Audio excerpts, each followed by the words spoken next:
Yo soy médico veterinario zootecnista, tengo pues más de 33 años, ¿verdad? En la industria de la alimentación, de la nutrición animal.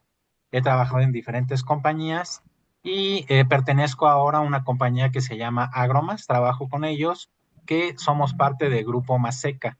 Entonces, bueno, tenemos algunas plantas de alimentos, donde fabricamos, ¿verdad? Los productos para diversas especies y en este caso, pues la plática, ¿verdad? Sobre principios básicos de una buena alimentación en cerdos.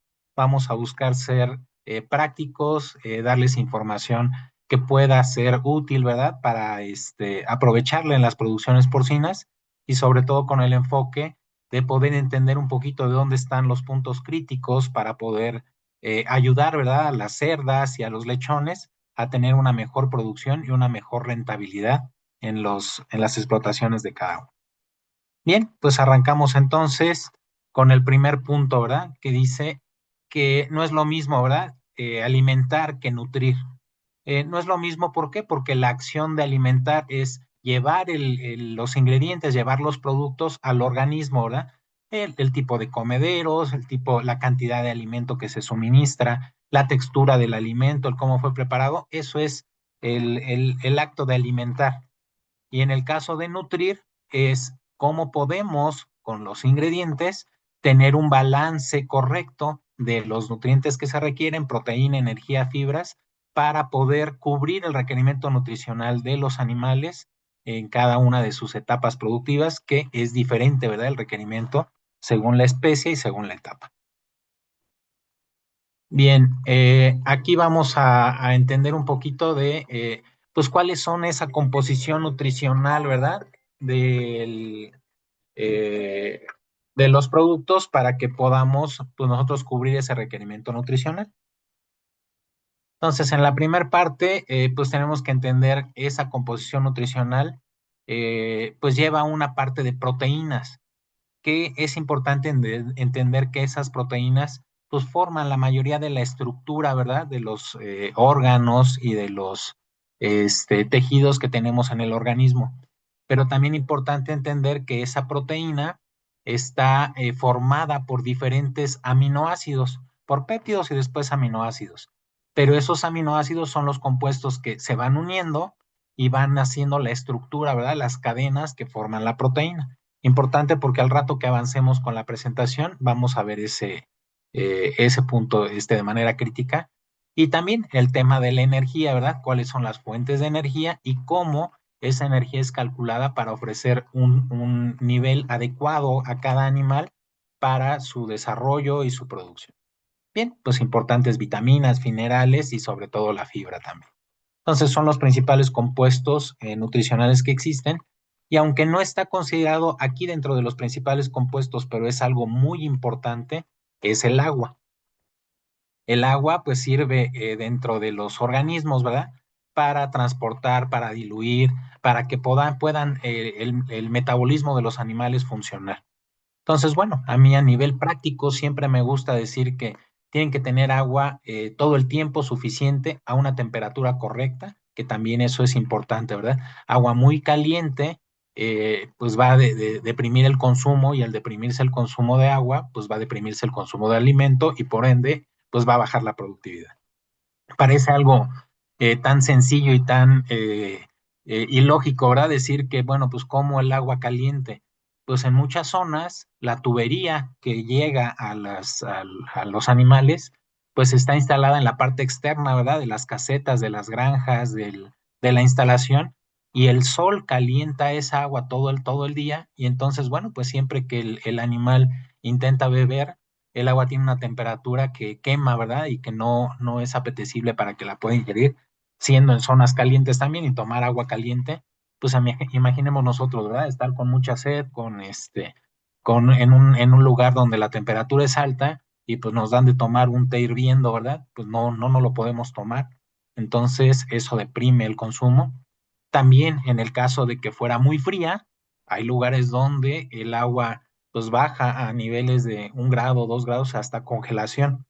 Y bueno, nosotros podemos pensar que está el chupón, que está el bebedero automático listo y que el animal pues nada más le apachurra y va a salir al agua, pero si está congelada, porque en la noche, en la madrugada, bajó la temperatura a menos de 0 grados, pues aunque el animal esté ahí haciendo el intento, no va a salir una gota, ¿verdad? Y bueno, todas esas horas que no bebe agua, pues van a afectar al animal. Y otra de las cosas que a mí me gusta mencionar en este tipo de tema es que el agua debe ser siempre limpia y fresca, ¿verdad? Un agua potable. Igual parece algo muy, pues de repente irracional decirlo, ¿verdad? Pues sí, claro que agua potable. Pero bueno, sucede que en muchos casos el agua que le servimos a los animales no es potable. O sea, yo aquí pongo un ejemplo siempre con los productores, con la gente que revisamos este tema, que el agua que le servimos a los animales debe tener la potabilidad, la pureza, para que ustedes mismos puedan tomar un vasito de esa agua y beberla. Si ustedes no pueden tomar un vasito de esa agua y beberla, pues el animal tampoco tendría por qué beberla, ¿verdad? Porque no le estamos dando un agua limpia y potable. Si el bebedero, la instalación, pues son de pileta como se ve ahí o tienen alguna cazoleta, pues tenemos que buscar que se limpie, ¿verdad? Que esté en buena condición para que el animal pueda beber el agua correctamente. Y bueno, lo dejo ahí en la mente, en la conciencia de cada uno. Y creo que si eso hacemos conciencia con los productores, pues va a ayudar, ¿verdad? A que ellos pues tengan esa capacidad de ofrecerle un agua limpia y fresca a los animales. Bien, continuamos con el tema de nutrición y aquí es importante entender la evolución que ha tenido en la productividad, pues, los animales domésticos, ¿verdad? Pero en este caso el cerdo, como en los años 80, por ejemplo, cuando pues a mí me tocó estudiar la universidad, pues teníamos animales que salían con unas ganancias de peso de 680 gramos por día. Después en los años 2000 ya estábamos arriba de 880 gramos y después del 2022 ya tenemos animales que tienen para la engorda en un promedio de arriba de 900 gramos por día, ¿verdad? Hasta 1 kilo llegan a ganar diariamente. Los días a mercado también se han reducido. Los animales tardaban más días en mercado para llegar al peso de mercado, pero sobre todo algo que ha cambiado mucho es la conversión alimenticia. ¿Cuántos kilos de alimento consume un cerdo en la etapa de nacimiento de win to finish para lograr los kilos a mercado? Y eso se ha mejorado mucho. De promedios de 3,34 en granjas medianas, pues se está consiguiendo después del 2002 y ahora hasta 2,6, 2,5. Hay oportunidades donde pues la eficiencia de los animales, de la genética, ha mejorado mucho al mismo tiempo la nutrición. No se diga en el caso de las cerdas, ¿verdad? Ahora tenemos cerdas hiperprolíficas que, bueno, pues en otros tiempos se buscaba que tuvieran 9, 10 animales y que llegaran a destetar 8, 9 lechones. Y pues estamos viendo que ahora las cerdas modernas, con la mejora genética, con la inseminación y con las líneas maternas que ahora se venden, pues hay puerquitas que producen 12, 13, 14 o más lechones, ¿verdad? Al parto. Y bueno, pues tenemos que buscar la manera en que tengan la capacidad para destetar, para alimentar correctamente y destetar la mayor cantidad de esos lechoncitos viables y de buena calidad para que se desempeñen durante el engordo. Primero, mirando la nutrición de la alimentación de la cerda, pues es una etapa crítica, ¿verdad? Los primeros días después de la inseminación o después de la monta, para que podamos mantener una buena gestación y pues la hembra después de esa fertilización, pues tenga un buen desarrollo, ¿verdad? De su primer tercio de gestación. Entonces, importante aquí, pues ofrecer un alimento balanceado para hembras en gestación, a razón de 2 kilos, 2,5 kilos por día por animal. Cuidar que en el medio ambiente el calor pues no sea superior a 20, 25 grados. Cuando suceda, tenemos que buscar algunos métodos de ventilación, de asperjado de agua en los animales, en las hembras, para poder controlar el exceso de temperatura y que se mantenga una buena gestación, ¿verdad? Con un número adecuado de embriones. Intentar estresar lo menos posible a las hembras inseminadas o fertilizadas y sobre todo tratar de no mezclar cerdas adultas con primerizas para controlar el estrés. Aquí este cuadro me gusta mucho porque nos ayuda a entender un poquito de qué sucede, ¿verdad?, dentro del vientre de la hembra. Los primeros 30 días, pues están los fetos implantándose, ¿verdad?, en el útero, están apenas desarrollándose y la verdad que la nutrición de la hembra no tiene un requerimiento tan alto como en otras etapas. Cuando vamos ya después de esos 30 días hasta los 80, también los embriones van creciendo y sí tienen cierta demanda de nutrientes, pero con un buen alimento y con las cantidades de esos 2,5 kilos, 2 kilos, dependiendo de la raza, el tamaño de la hembra, el medio ambiente, pero en un rango de ese tipo, podemos mantener una buena nutrición para la hembra. Pero llegando al último tercio de la gestación, ahí sí, los animalitos crecen, los lechones que están dentro del útero de la hembra, pues es donde van a crecer las 3/4 partes, ¿verdad?, de su peso al nacimiento. Entonces ya la demanda de nutrientes se vuelve muy fuerte. También la hembra tiene que producir el calostro, ¿verdad? Y después la leche para alimentarlos y ese desarrollo de la glándula mamaria también demanda nutrientes y el esfuerzo del parto va a demandar también una cantidad importante de nutrientes. Entonces, aquí lo importante es no sobrealimentar en los 2 primeros tercios, pero sí ayudarle a la hembra en el último tercio de gestación para que tenga una buena cantidad de nutrientes para el desarrollo de los lechones y ella pueda mantener una buena condición para el momento del parto.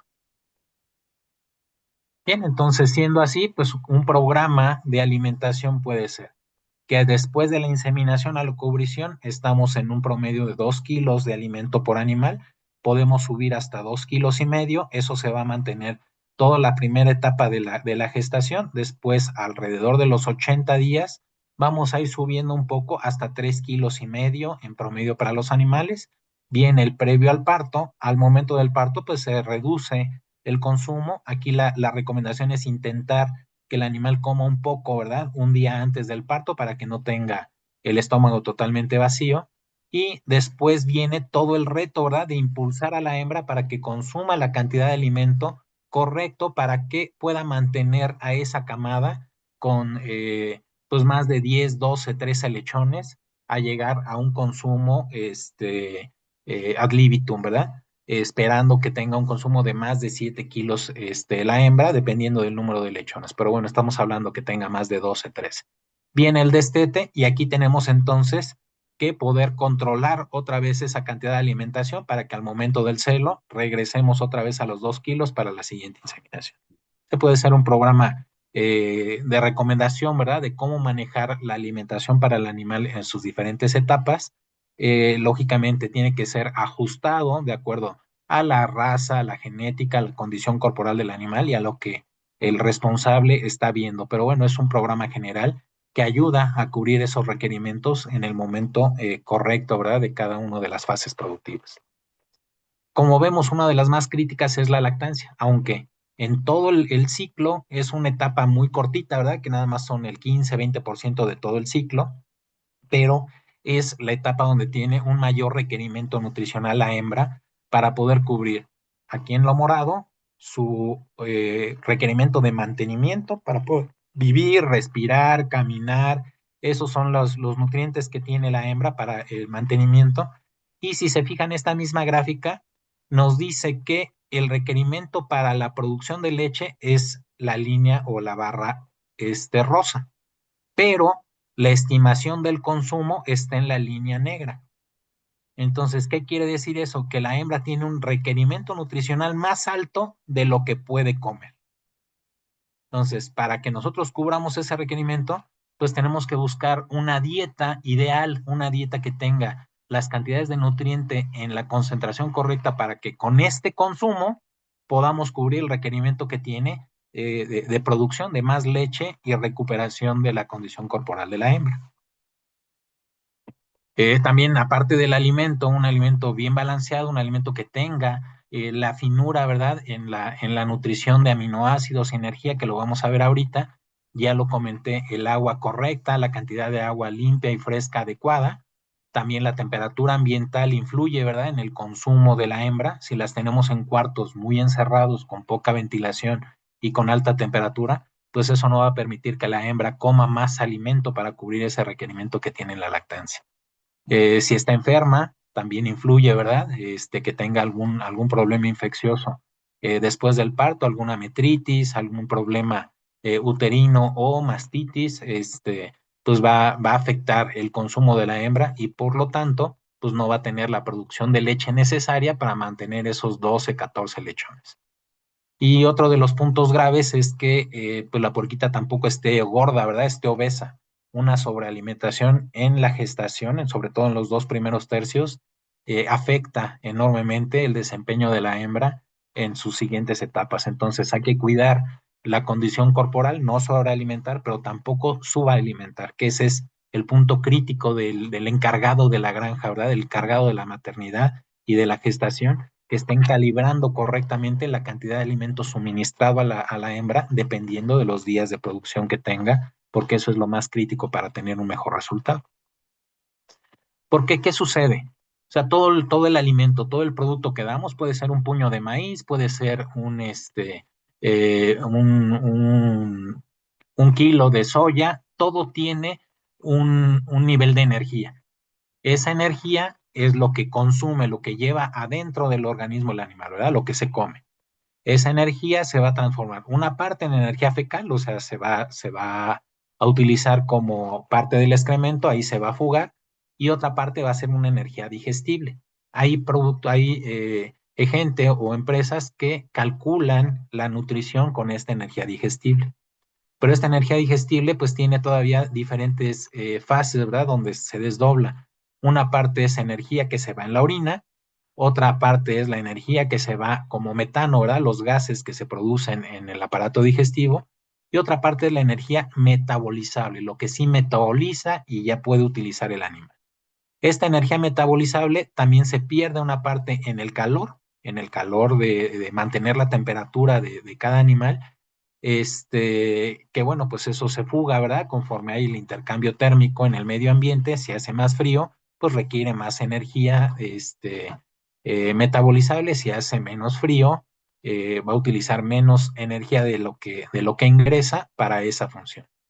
Y de ahí lo que nos resta es una energía que se llama energía neta. Esta energía neta, una parte es producida para mantener al animal vivo. Todos tenemos un requerimiento básico, ¿verdad? De energía para mantenernos vivos, para que nuestro corazón palpite, nuestros pulmones funcionen, el cerebro funcione, etcétera. Y otra parte es la que va a ser utilizada entonces como para producción. En este caso se llama energía neta de lactancia, la que nosotros calculamos para poder determinar cuál es el nivel de energía que se requiere para estas funciones de producción.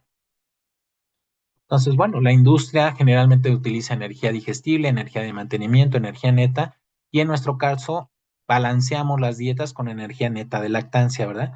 Que como ya lo mencioné, es la energía que llega al final de los procesos para calcular cuánto es de mantenimiento, cuánto es de ganancia y cuánto de producción, para que le podamos aportar los nutrientes necesarios para que ese animal, aparte del mantenimiento, pues tenga una buena producción láctea y una recuperación después del parto.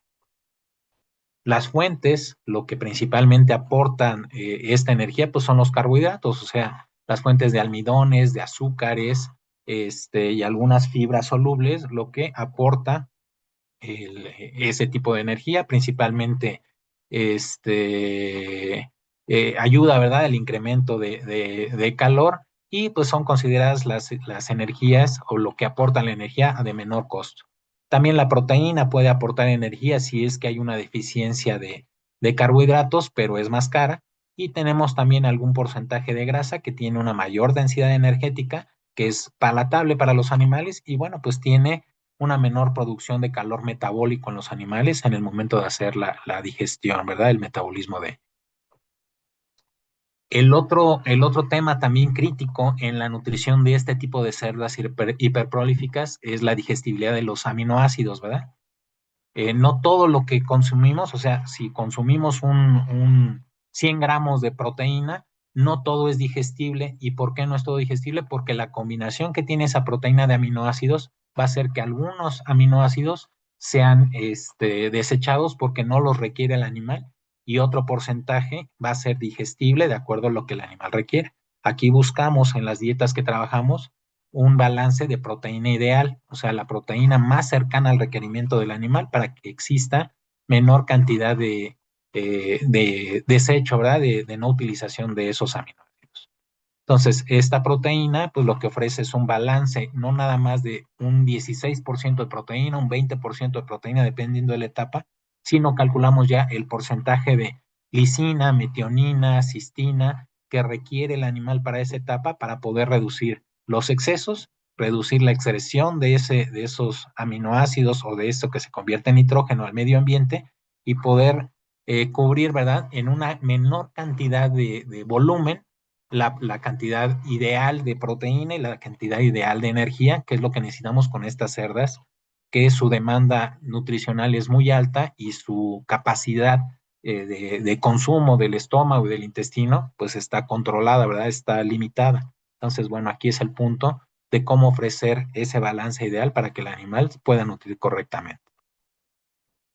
Aquí de manera esquemática, bueno, pues ofrecemos un alimento que sí, que tiene una cantidad total de aminoácidos, esos se ingieren, llegan al estómago y sobre todo en la primera parte del intestino delgado, el ilion se absorben, viene la digestibilidad de esos aminoácidos que pasa al organismo, pero también hay una parte que se desecha, ¿verdad? Lo que no es aprovechado y bueno, ya después ahí lo utilizan los microorganismos, ese nitrógeno, esos aminoácidos que no absorbió el animal para reproducirse y bueno, pues muchas veces nos pueden generar algún problema por un mal balance de las dietas.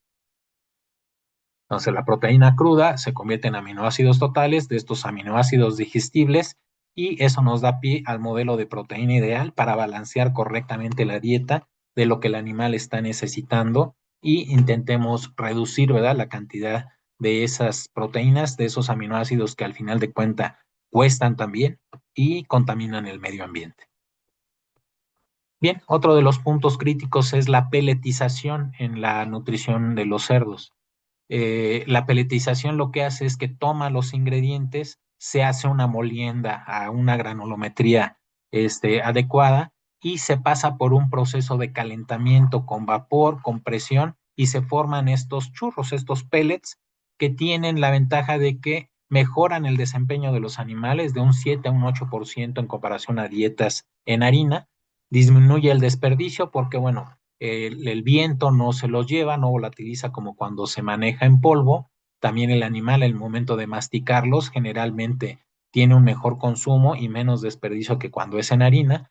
Se reduce la selección del alimento. Cuando ponemos los alimentos en harina puede estar separando, ¿verdad?, las fibras y comer otro tipo de alimentos y también por gravedad los minerales, las partículas más pesadas, se van al fondo del comedero o del costal o del contenedor donde los tenemos y las más ligeras, o sea, las fibras generalmente suben. Entonces, si nosotros ponemos en un tambo el producto, serviremos en el movimiento, se van a separar y estaremos sirviendo una dieta desbalanceada con más fibra a las primeras cerdas y si seguimos alimentando a otras con ese mismo tambo, las últimas recibirán menos fibra, pero mayor cantidad de productos pesados como minerales u otros aditivos. Y bueno, pues eso nos llevará a que está desbalanceada, a diferencia de este tipo de tecnología donde en cada pellet pues está bien mezclado y están contenidos todo el paquete nutricional de aditivos, minerales, vitaminas, aminoácidos que requiere el animal para esa etapa, que es una de las diferencias con las harinas, ¿verdad? Mejora la densidad, o sea, al compactarse, pues ocupa menos volumen para transportarse, para almacenarse, mejora el manejo de los alimentos. Al ponerle calor y vapor a altas temperaturas, se destruyen los patógenos que pueden venir en el maíz, en la soya, en el sorgo, en los ingredientes que se utilizan. El alimento se puede decir que se pasteriza, ¿verdad? Se controlan los microorganismos que vienen de origen desde el campo, el almacenamiento, y los pellets, pues ya son, con este proceso, pues los eliminamos y al estar en un empaque cerrado, tenemos menos riesgo de contaminación. Mejoramos con todo esto la conversión alimenticia, o sea, la cantidad de kilos de alimento ofrecidos para producir un kilo de carne se reducen y el tiempo de, de engorda también se reduce. Bien. Perdón, doctor Gerardo, perdón, Correcto. tenemos un minuto para ir ajustándonos en los tiempos, por favor. Claro que sí, ya estoy por terminar, con mucho gusto. Gracias. Entonces, bueno, de aquí los beneficios de una buena gestación es ¿por qué es tan importante nutrir a la cerda correctamente durante la gestación, ¿verdad? Porque vamos a tener más lechones nacidos viables, lechones más grandes al nacimiento, lógicamente va a haber una mejor producción de leche, menor desgaste de la cerda, más eficiencia reproductiva al momento del destete. Nuestra puerca pues va a durar más partos, ¿verdad? Si tiene una buena nutrición durante esas etapas críticas y la posibilidad de destetar pues de 2 a 14 lechones por cada cerda en 21 días. Y bueno, pues busquemos producir más de 30 lechones por hembra al año.